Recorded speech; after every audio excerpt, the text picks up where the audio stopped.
Okay, moving on now. We have one. Yeah, Harry, have you a question of community care? Yeah. Yeah, well, it's actually on the point that you brought up, the efficiencies and where the budgets are restricted. I mean, we know that budgets are restricted by the Scottish Government and therefore restricted to the councils. And everybody, as you say, has got to work within that budget. And we can't spend money we don't have. Now, it's just when we're looking at efficiencies, one of the efficiencies that was mentioned once was street lighting. Now, I remember when we were pushing for street lighting to be improved because it was associated with the increase in crime. Now, we've got to take the fact that we've already solved one problem. Do we want to recreate it? Now, again, it means it's all right coming up and saying don't do it. Unfortunately, I don't have an alternative, and that's really what we're looking for. If somebody has an idea that, you know, instead of reducing the lights, is there another way we can do it? I don't know whether it means every second one or not, but that's what the point is, that the efficiencies are there, and when we're asking for an increase in price, we know it's a fixed budget. Nobody wants to increase what we're paying, and we do want you to make it as efficient as possible so that we don't have to increase. Thank you. Harry, thanks very much for that question. I mean, I think we have moved on in street lighting in that, you know, some of our capital schemes where we spend more on our lighting and use a different kind of lighting, in fact, deliver efficiencies and cost savings. And maybe Chris can just say a little bit about that. Thanks, Fiona. Harry, that's right. The council have been fitting LED lighting, for example, in residential areas for the last couple of years, and that's part of our ongoing programme.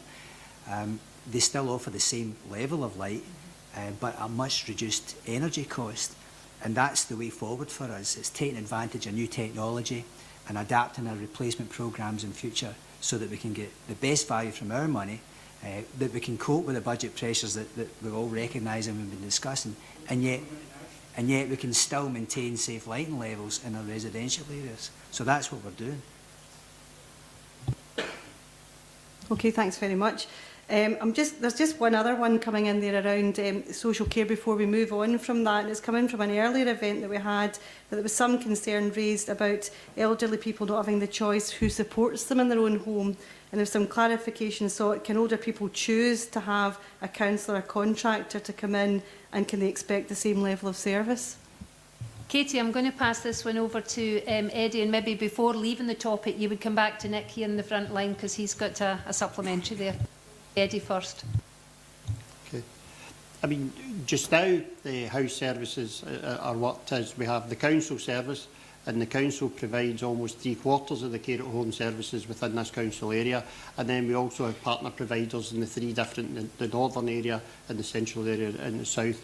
So that's how services to older people are organised just now. Every person that we work with in terms of community care, they also have the option just now of something called direct payment, which means they can take control of their money and they can choose, you know, how that's supported, and they can choose any company then to come in and do that. As of the 1st of April next year, that will go another stage. It'll go another stage, and we're going a huge training programme with our staff just now and with partners towards something called self-directed support. And that's not just, that's a whole change of how we think about things. That's instead of thinking around services, it's about thinking around outcomes. It's about talking to people when they contact us and say, well, what is it you want? What are you trying to get out of this? And then you talk to the person about the best way to do that. And that might be some things that they can do and their family can do. It might be some things that they want to arrange in the local community. They might be lonely, so it might actually just be advice about things. But often it will still be about services.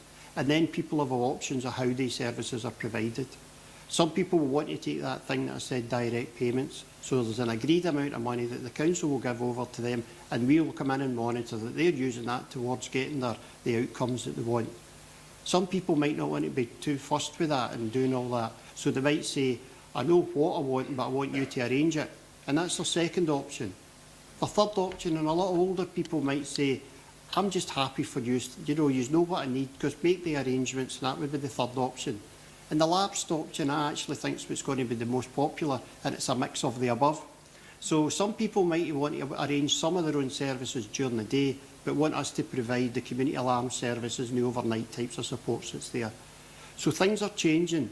People might not have the full choice that they want just now, Because they've got the choice of, you know, you get the council, you've got a contracted provider, or, you know, like there you give your direct payment. So there is choice just now, but it's not the full range of choice.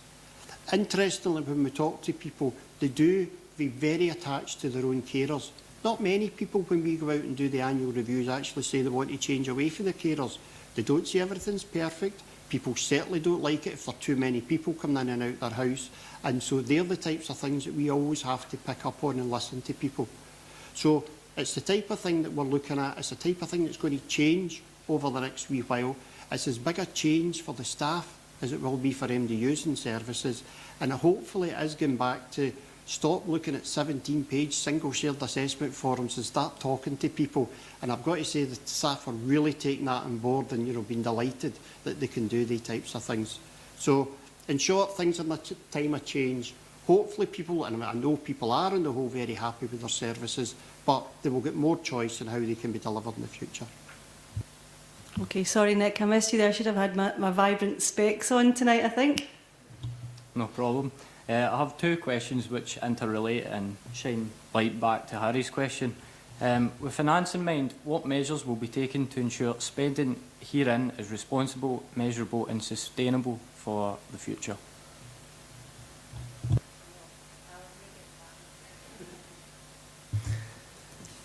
I think one of the things we've done, it goes back to Sally Ann's question earlier on, is to make sure we've got a package which takes us from now until 2016-17. And by 2016-17, although we will have these demographic pressures and a range of other funding pressures, if we achieve everything we've set out to achieve, then we will still be solvent by 2016-17. We have clean audit certificates since 1996. So our auditors are pretty happy with the way we organise our finances. Our stewardship has been held up as exemplary across Scotland. So we don't, at the moment, have any cause for concern. That is something which we're never complacent about, but particularly in times as funding gets more difficult and departments find it more difficult to provide the services that people desperately want. But it's my job to make sure we continue to be sustainable into the future. Second question, the refute closures targeted are due to external economic factors, obviously Scottish Government cuts and the likes, but what will be put in place to safeguard our facilities and services for any future changes, for example, if conditions were to worsen? Yeah, very conscious that conditions can change quickly. We've made assumptions on how much money we're going to have from Scottish Government and back the way how much Scottish Government will get from UK over the next 3 years. We've had that validated by an economist from the Improvement Service, and I know if you ask two economists the same question, you'll get 3 different answers, so we are not overly reliant on that, but it's the best information we have available at the moment, the amount of funding we're going to see coming into the Council. But conscious that a range of things can happen right across the world which could impact in that, and it's just a case of making sure we keep our eye on the horizon for things coming forward. At the moment, as I say, we have a budget which we believe will be balanced until 2017. Okay, thanks very much. Thank you. Okay, I want to move on now to a question from Graham Piggott from Stewarton.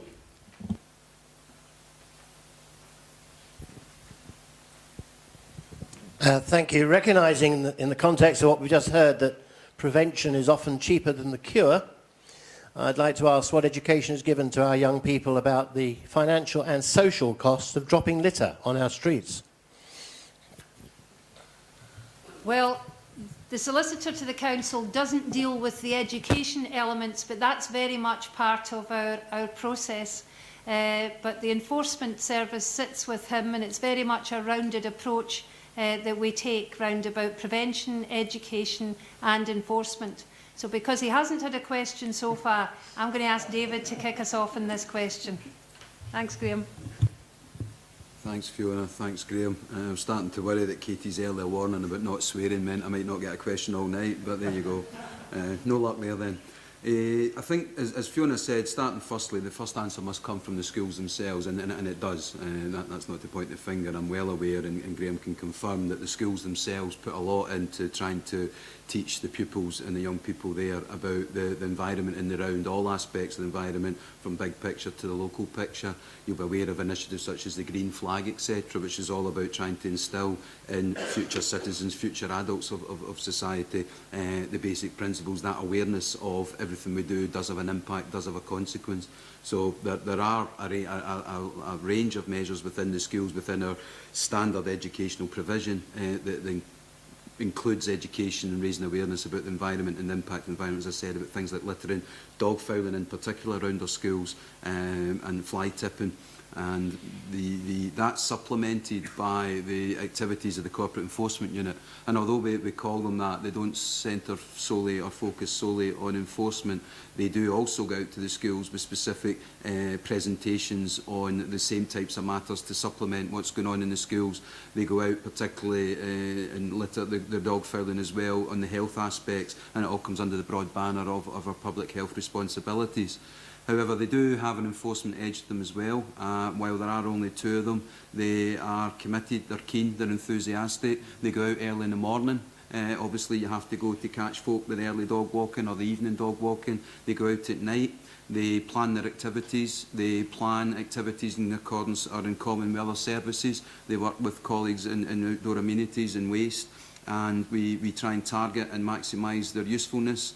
The analogy I might use, hopefully none of you have the misfortune of having a sheriff officer at your door, but you have the qualified professional who costs a bit more, and you have the witness, often a retired policeman, who costs a bit less. The reason they come in twos is there needs to be corroboration of service, and it's the same where we come to issue fixed penalty notices.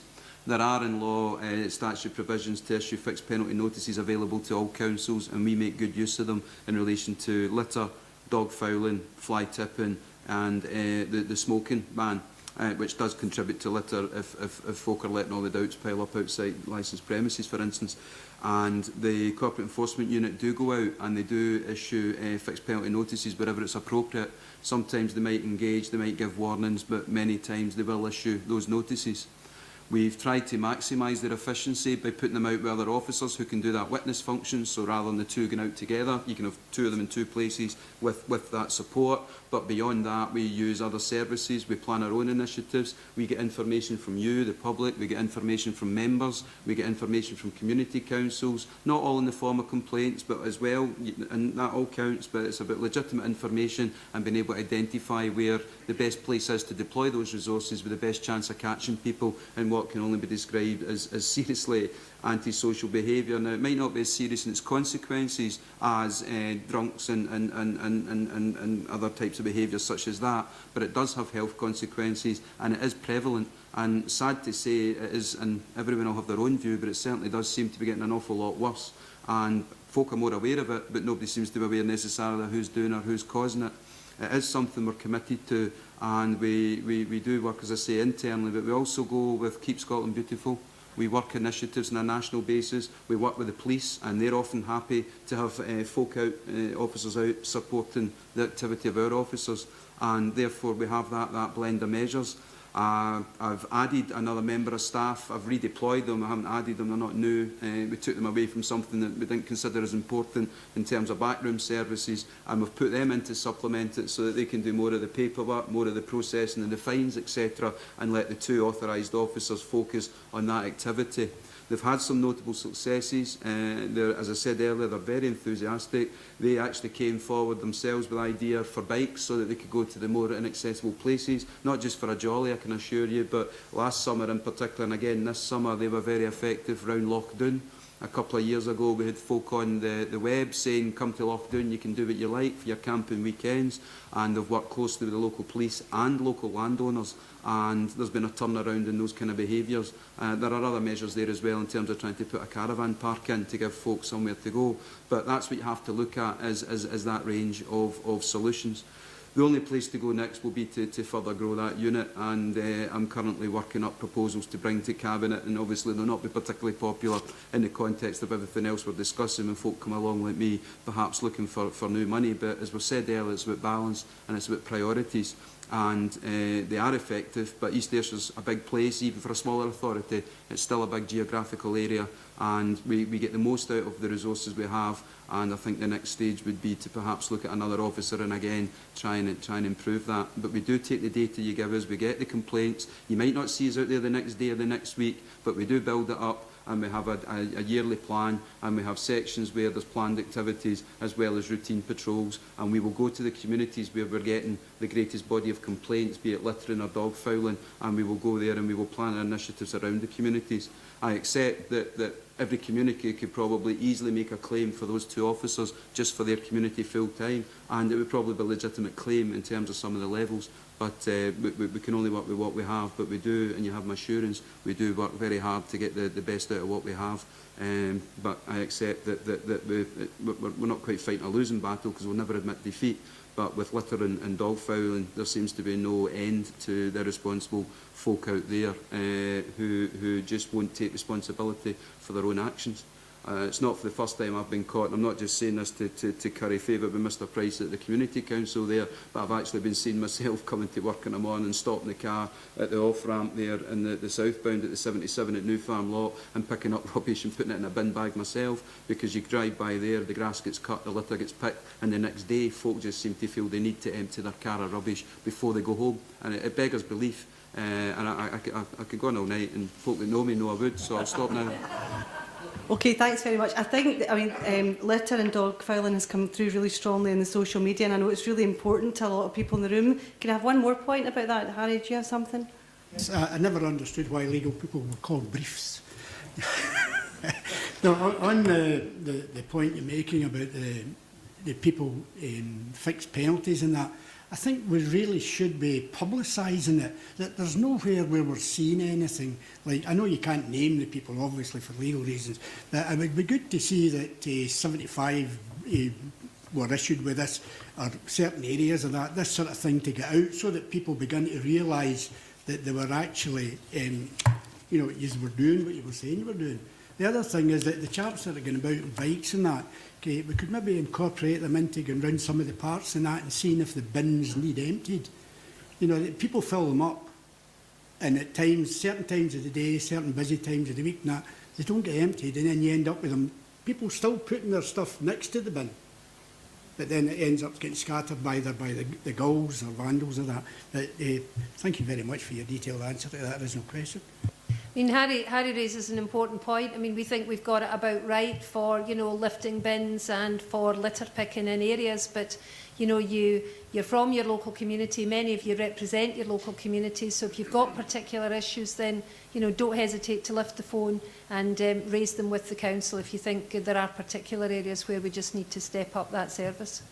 Thanks, Okay, Katie. but before we go on to take another question about that, we've got just on, it really applies to this, Sean on Twitter asking about the plans for the future community empowerment and renewal bill. Myself and the ladies from New Mills were talking about that's new legislation that's coming out next year, and again that would give communities more power, so I don't know whether that's one that David would be interested in picking up on.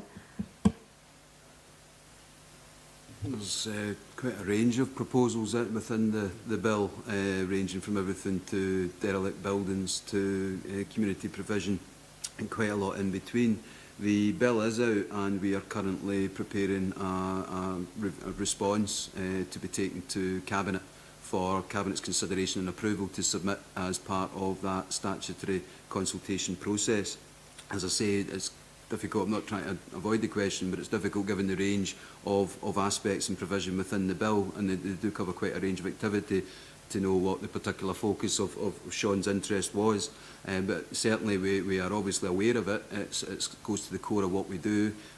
We are reviewing it, and we will be taking a report, as I say, for political approval at Cabinet, or approval by Cabinet, hopefully, prior to submitting that, to make sure that our voice is heard in terms of what that bill can offer, and some of the opportunities that it could present, and how far it could go in some aspects. But as you say yourself, Katie, there is quite a lot in it, and given I'm getting dirty looks for the last lengthy answer, I'll maybe try and keep that one brief. But if there's any specific questions or points, we'd be happy to take them, and indeed out with the meeting as well.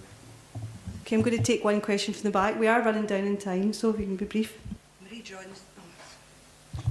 Marie Johnson, New Mills Steering Group. on our recent survey, Dog Duck highlighted very high from the residents in your mills.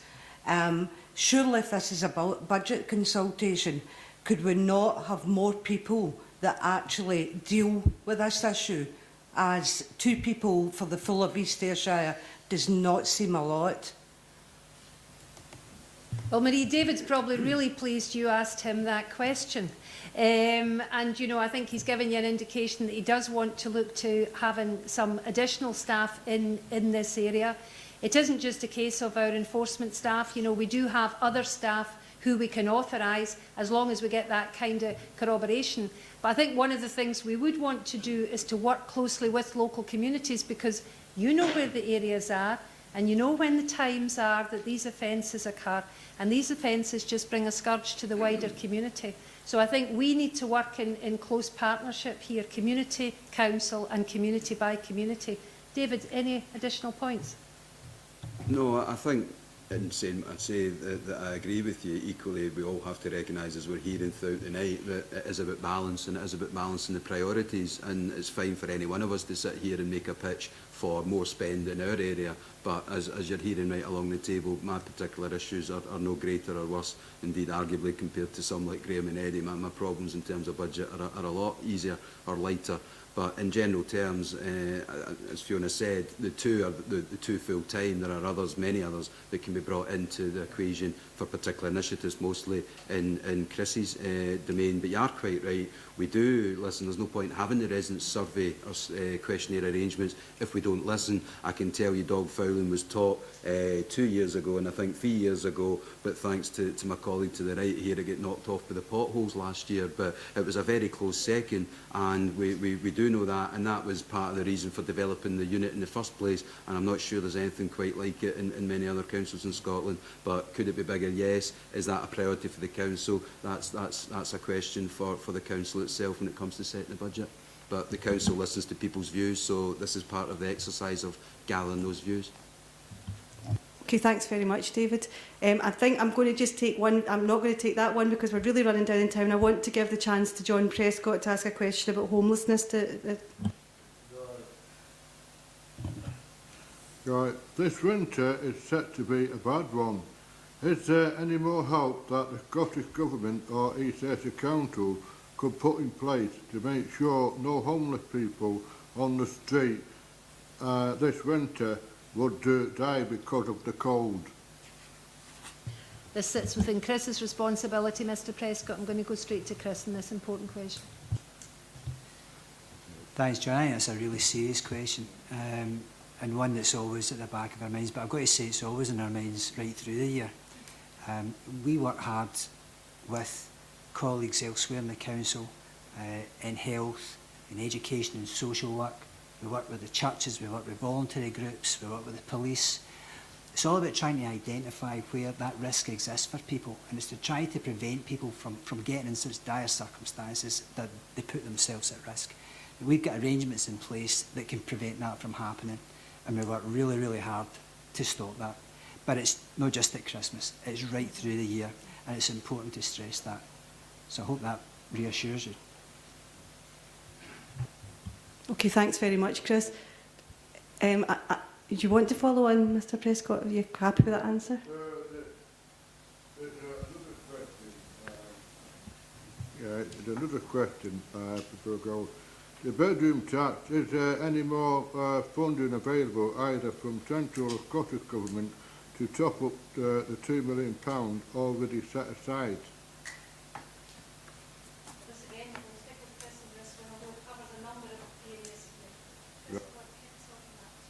Sure. Thanks, John. As Fiona says, there's a number of colleagues at the table here who have got direct involvement and interest in the issue. There has been additional money allocated to local authorities to help them deal with the changes in the welfare system, particularly around the changes in terms of the under-occupancy charge. And we've had an additional allocation awarded to us to help us deal with claims that we've received for, they call it discretionary housing payment. So we're, at the present time, receiving a number of claims from people. We're going through a process, working out whether or not they're eligible for that assistance, making sure they get the payments that they're entitled to, signposting them to other elements of the benefit system to make sure they're getting the benefits that they're entitled to, and providing other support and assistance as best we can. I think this is just going to be an ongoing exercise for this council. The changes that are getting mooted by UK government are significant and are going to run over a number of years in the future. But there's a lot of good work getting done jointly, again, across the council, but working with Citizens Advice Bureau, for example, to help mitigate the worst effects of the changes, to give the best advice and the practical support that we can to the people who are directly affected. Hope that clarifies. Okay, thanks very much, Chris.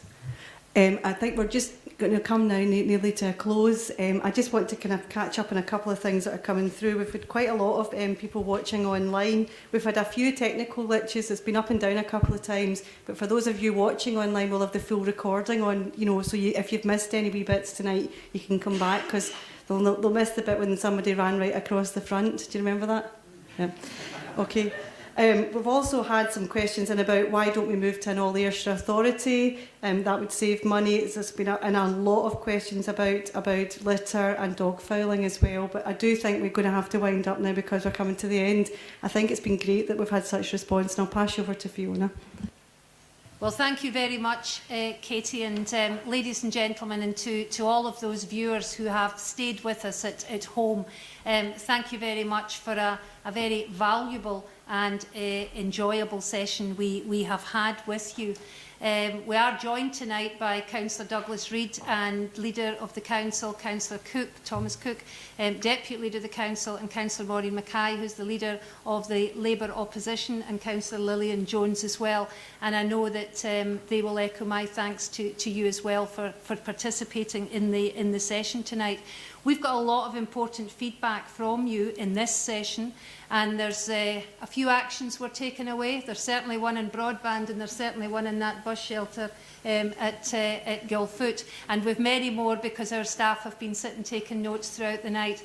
If I can urge you to complete your questionnaire, because really that's what's going to help us take matters forward, to hear from you on, what are the most important services, and what are services that, it's not that they're not important, but they're less important.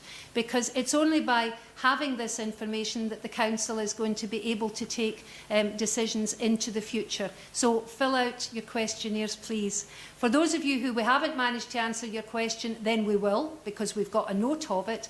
And if you want to submit any further questions, then please do. And to everybody online who we haven't managed to answer your question, then we will do that also. Ladies and gentlemen, this is the first time we've used the Council chamber in this way to stream out meetings live, so you've been part of history. I feel very certain that it will not be the last time we do this, and I thank you very much for being here with us tonight. Thank you so much.